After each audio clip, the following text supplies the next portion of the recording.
Before I continue sharing, there are things I thought I'd clear up. Firstly, while I referred to my father's job as simply a job, it was a little more than that. He was in a certain branch of the U.S. military, and when he went away all the time, it was generally TDY, temporary duty assignment or deployments. Yes, he was absent a lot, which led to some very unfortunate circumstances. The second thing you should know is that my parents were and still are very, very religious. I only mention this because the next chain of events, well, you'll see. Third, we called our snowsuits bunny suits, short for snow bunny suits. Run.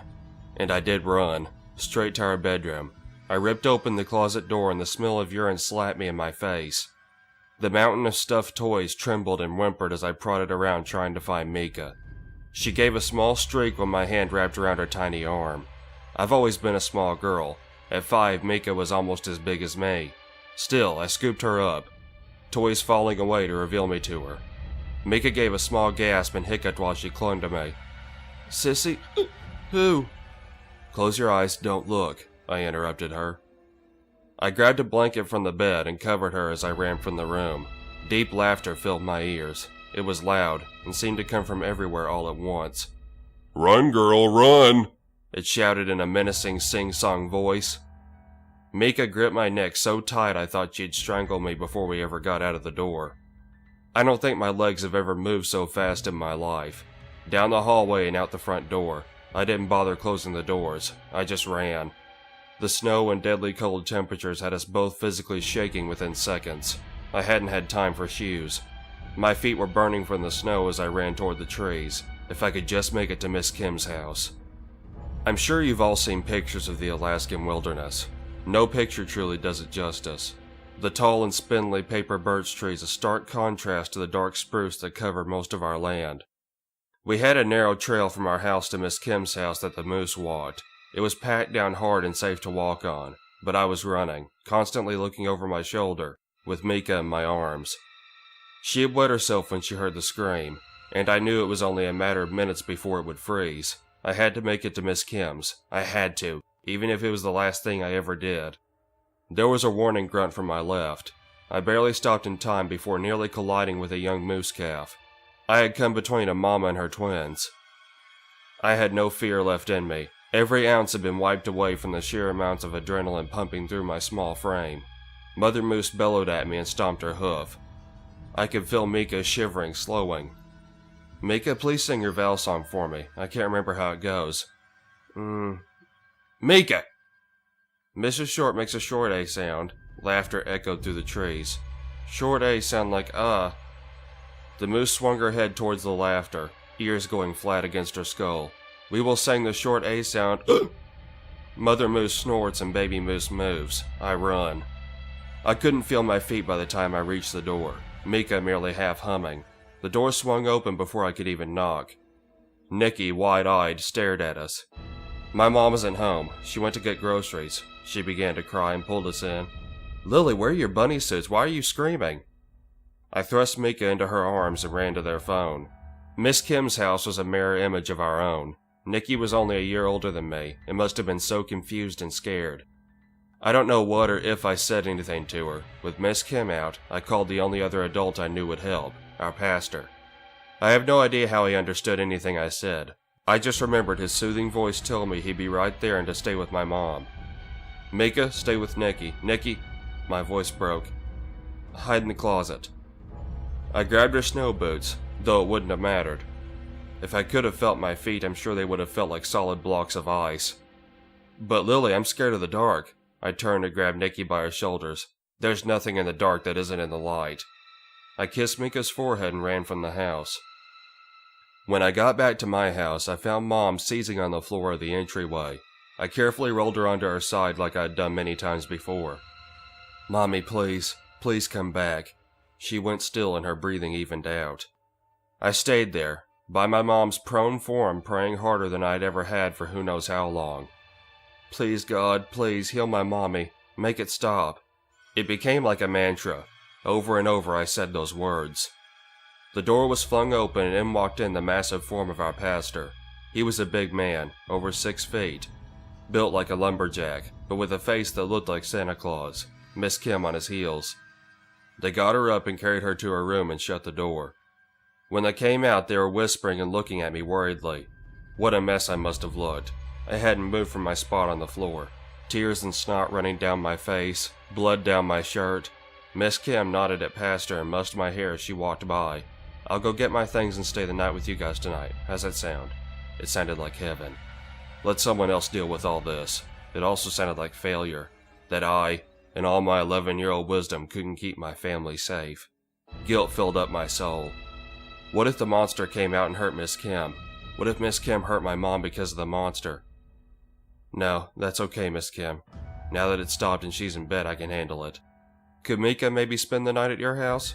Just so she won't be upset by how sick Mommy is? I remember the look on Miss Kim's face. It was like she knew I was up to something. She looked to Pastor, who simply shrugged, smiled, and nodded his head. Now that it's been decades, I can't help but wonder what the crap they were thinking agreeing to let me handle things. Seriously, I was just a kid. After Miss Kim left, with Nikki's boots in hand, Pastor sat on the floor with me and sighed. Aren't you scared? I launched myself across the room away from him. God had surely abandoned me. Pastor's face was filled with shock. Lily, what's the matter with you? What's going on? He came to me and kneeled down to look me in the eye. His eyes were warm brown and shone brightly. I lost it then. I sobbed to his chest and lamented to him the reason his unfortunate choice of words had sent me fleeing. He patted me on my head and only said, I see. After he left that night, I climbed into my bed and stared at the ceiling, counting the hours until dawn. The next morning, Pastor came back to the house with a strange little old man in tow. I remember thinking this man must be a Jedi, because he was wearing long brown robes. I thought it quite strange, really. My parents were Pentecostal, and as I know now, Pentecostal pastors don't deal in exorcisms, but the strange little man did. They spent the next 3 hours going through the house praying and anointing every wall, door, door frame, window, and window frame with holy oil and burning incense. In that time, I took the liberty of hiding all evidence of the knife incident. I washed the blood of the carving knife and hid it along with the rest for good measure. I found the phone, hidden in the dryer, and hung it back on the wall. I put the biggest bandage I could find over the small wound on my chest, wishing it would also protect the gaping wound I felt in my heart. Deciding it would be best if anyone asked, to tell them that Socks did it. Though I probably needed a stitch or two, I called my dad. I told him Mom was sick. He sighed deeply. Lilith Ember, you need to be on your best behavior. You know that when you antagonize your mother with your disobedience that it sets off her illness. When I get back, I better not find out you've been causing trouble. I choked back a sob. Yes, Daddy, I promise to be good. His words hurt worse than the knife did. I called Miss Kim and asked to speak to Mika. Hey, Kumquat, you having fun with Nikki? Don't call me Kumquat, I'm not a fruit. And Nikki says that it was mean of you to put me in the closet when Mama is sick and scare me. I don't like it. We finished our conversation, and I assured her that I would get her home as soon as Pastor was done praying with Mom. How my heart ached. When I came back into the living room, I found Pastor, the Jedi, and my mom sitting on the floor. She looked pale and held herself strangely, like she couldn't move her neck. This was a warning sign I'd learned to look for. Mama, do you want me to go get you some medicine? You're stiff again, like before you get real sick. She shook her head no. Lily, we're going to pray for me right now. We're going to pray that this sickness leaves my body. I need you to be a good girl and sit there quietly. So I did. My eyes never left her. I had heard in church that God would do miracles, but I couldn't understand why taking her seizure medicine wasn't one. I watched as they prayed. Pastor put one hand on her shoulder and the other in the air. They prayed and prayed. The Jedi remained quietly watching. Pastor began to pray in tongues. Mom nodding her head and crying quietly. I saw her begin to go limp before the men did and rushed to her side. I'll get your medicine, Mommy, I whispered. Again, she refused.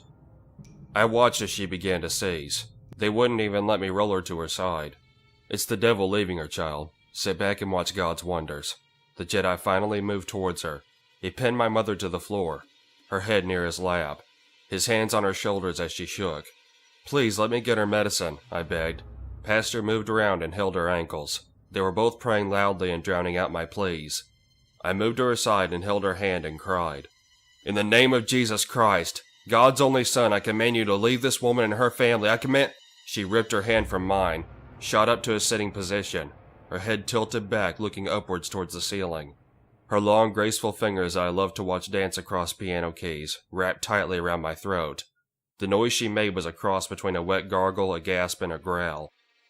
Her head suddenly righted itself. She was staring directly at me while I fought to breathe. Her eyes, which had been rolled back while she seized, finally rolled forwards and glared at me. "How about now?" the monstrous voice asked. The pastor and the Jedi both struggled to free me from her. I finally broke inside. I couldn't take it anymore. For whatever insane reason, I found this all incredibly funny. I tried to laugh, but her iron grip was squeezing my airways, so all that came out was a wheezy ha and a snort. I stopped fighting her hold on my neck and stared at her. Pastor and the Jedi both looked at me incredulously. The master gave me a shake and then threw me across the room. The monster screamed in rage. I screamed back. I screamed with everything I had, staring down into that face filled with hate. Then I ran to the phone and called 911. My mom was hospitalized for a week. She was asleep for most of it. It had been her worst seizure to date. When she woke up, she remembered nothing. Pastor and Miss Kim never ever brought up Mom's episodes. They kept it to themselves. They didn't even tell my dad. I never saw the strange old man I thought was a Jedi again. Now I can only assume he was a monk of some sort. When my dad came home, he hit me for the first and only time in my life. You are killing your mother! He stormed out and didn't speak to me for a month. I had a bloody hand-shaped welt for almost as long. Mika was young, and I had been careful to whisk her away so she never saw Mom at her worst. Her and Mom still have a beautiful relationship. All she remembers is her big, mean older sister forcing her out into the snow once and locking her in her closet, and scaring her with monster stories. As far as she's concerned, the monster outside the closet was me.